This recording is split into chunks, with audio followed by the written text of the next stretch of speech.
Chapter 4, It Will Be a Long Night.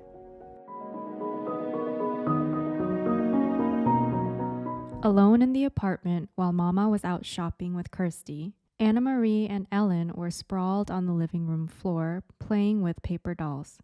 They had cut the dolls from Mama's magazines, old ones she had saved from past years.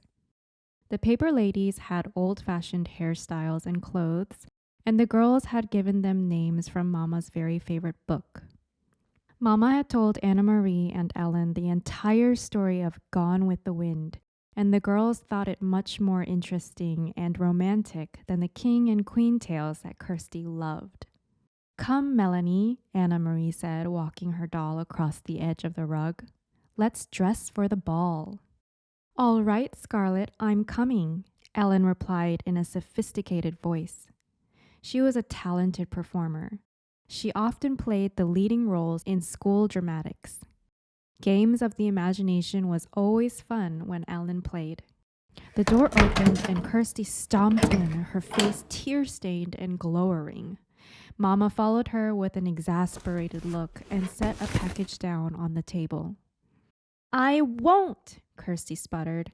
"I won't ever wear them. Not if you chain me in a prison and beat me with sticks." Anna Marie giggled and looked questioningly at her mother. Mrs. Johansson sighed. "I bought Kirsty some new shoes," she explained.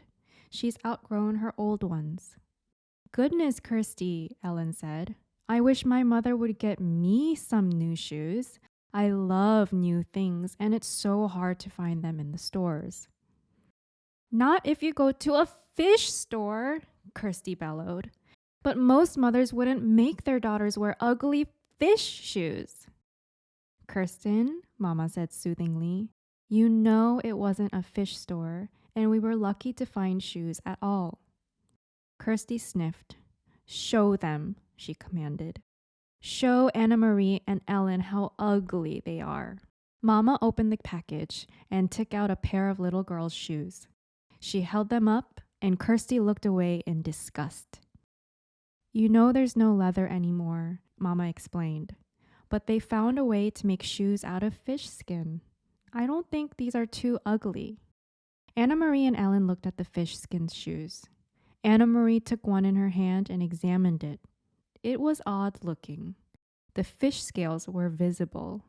But it was a shoe, and her sister needed shoes. "It's not so bad, Kirsty," she said, lying a little. Ellen turned the other one over in her hand. "You know," she said, "it's only the color that's ugly." "Green!" Kirsty wailed. "I will never, ever wear green shoes." "In our apartment," Ellen told her, "my father has a jar of black ink. Would you like these shoes better if they were black?" Kirsty frowned.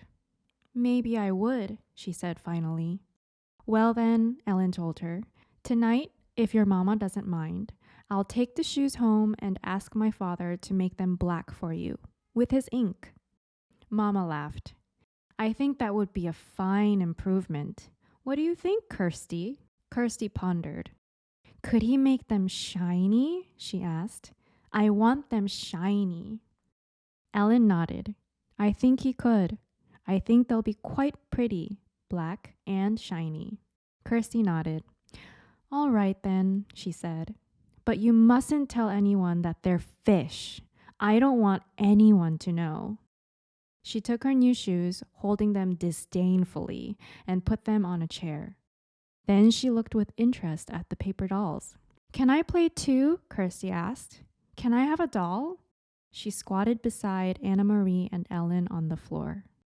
Sometimes Anna Marie thought Kirsty was such a pest, always butting in. But the apartment was small. There was no other place for Kirsty to play. And if they told her to go away, Mama would scold. "Here," Anna Marie said, and handed her sister a cutout little girl doll. "We're playing Gone with the Wind. Melanie and Scarlett are going to a ball. You can be Bonnie. She's Scarlett's daughter." Kirsty danced her doll up and down happily. "I'm going to the ball," she announced in a high pretend voice. Ellen giggled. "A little girl wouldn't go to a ball.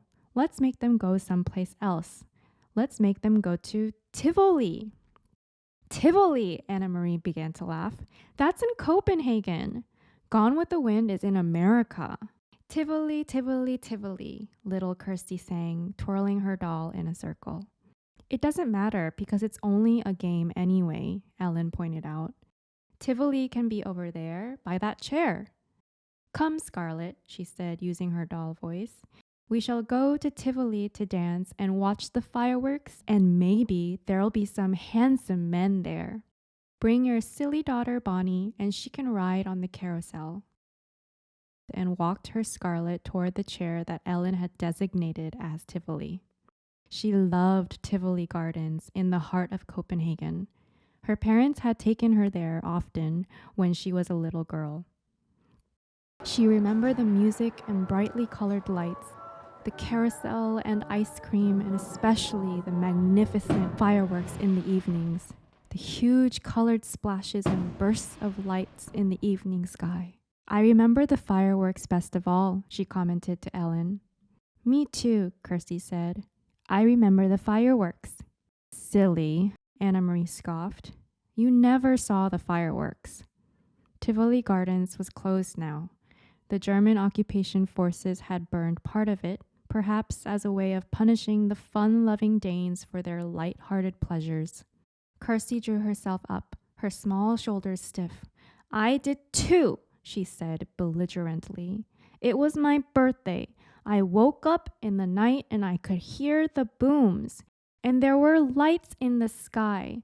Mama said it was fireworks for my birthday. Then Anna Marie remembered.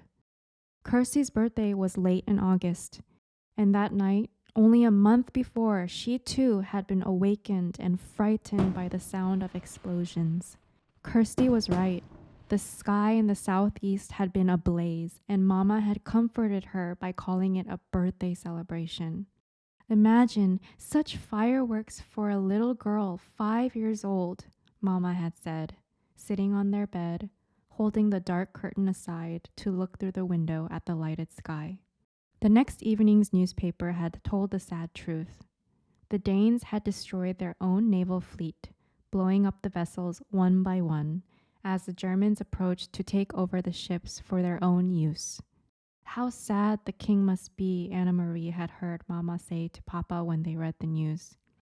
How proud, Papa had replied.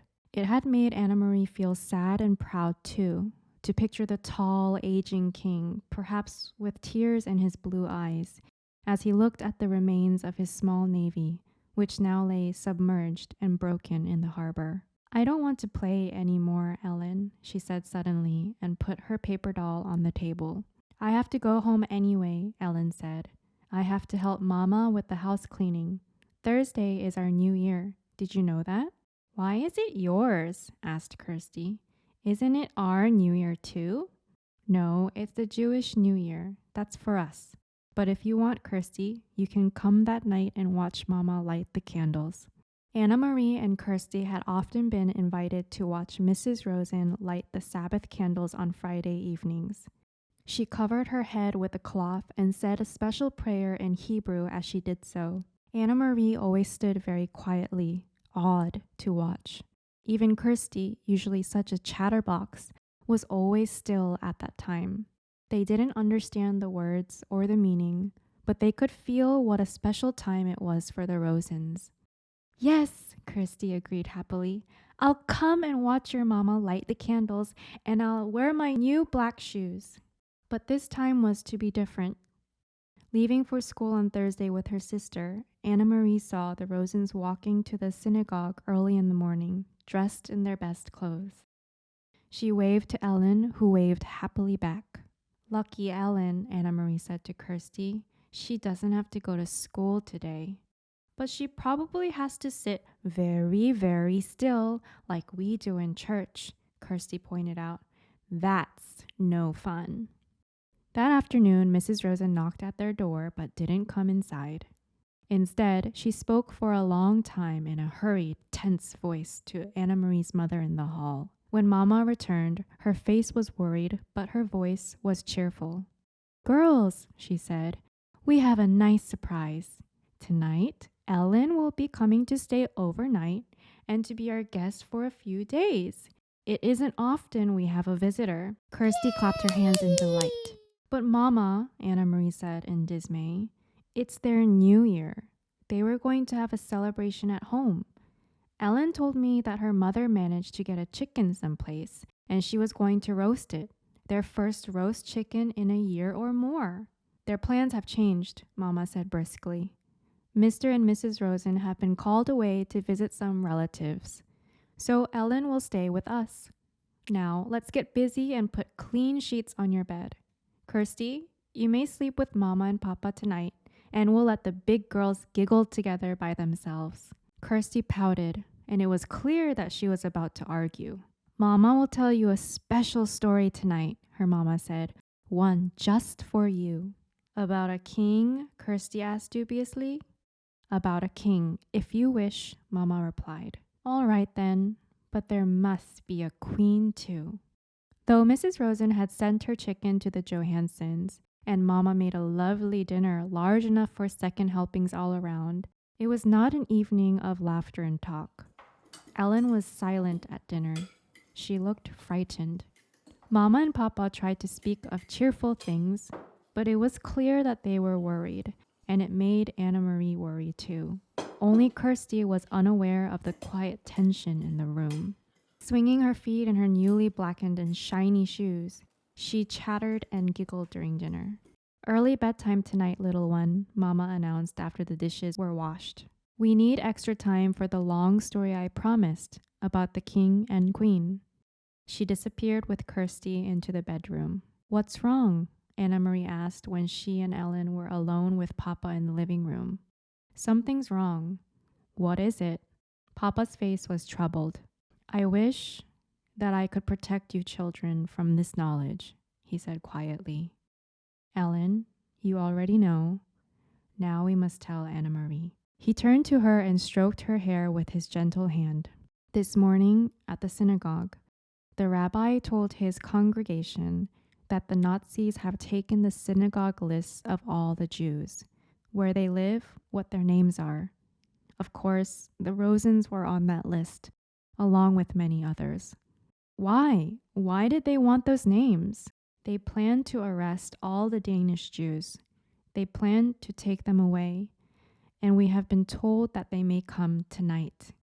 I don't understand. Take them where? Her father shook his head. We don't know where, and we don't really know why. They call it relocation. We don't even know what that means. We only know that it is wrong and it is dangerous and we must help. Anna Marie was stunned. She looked at Ellen and saw that her best friend was crying silently. Where are Ellen's parents? We must help them too. We couldn't take all three of them. If the Germans came to search our apartment, it would be clear that the Rosens were here. One person we can hide, not three. So Peter has helped Ellen's parents to go elsewhere. We don't know where. Ellen doesn't know either, but they are safe. Ellen sobbed aloud and put her face in her hands. Papa put his arm around her. They are safe, Ellen. I promise you that. You will see them again quite soon. Can you try hard to believe my promise? Ellen hesitated, nodded, and wiped her eyes with her hand. But Papa, Anna Marie said, looking around the small apartment with its few pieces of furniture, the fat stuffed sofa, the table and the chairs, the small bookcase against the wall. You said that we would hide her. How can we do that? Where can she hide? Papa smiled. That part is easy. It will be as your mama said. You two will sleep together in your bed, and you may giggle and talk and tell secrets to each other. And if anyone comes, Ellen interrupted him. Who might come? Will it be soldiers, like the ones on the corners? Anna Marie remembered how terrified Ellen had looked the day when the soldier had questioned them on the corner. I really don't think anyone will, but it never hurts to be prepared. If anyone should come, even soldiers, you two will be sisters. You are together so much, it will be easy for you to pretend that you are sisters." He rose and walked to the window. He pulled the lace curtain aside and looked down into the street. Outside, it was beginning to grow dark. Soon, they would have to draw the black curtains that all Danes had on their windows. The entire city had to be completely darkened at night. In a nearby tree, a bird was singing. Otherwise, it was quiet. It was the last night of September. "Go now and get into your nightgowns. It will be a long night." Anna Marie and Ellen got to their feet. Papa suddenly crossed the room and put his arms around them both. He kissed the top of each head, Anna Marie's blonde one, which reached to his shoulder, and Ellen's dark hair, the thick curls braided as always into pigtails. "Don't be frightened," he said to them softly. "Once I had 3 daughters. Tonight, I am proud to have 3 daughters again."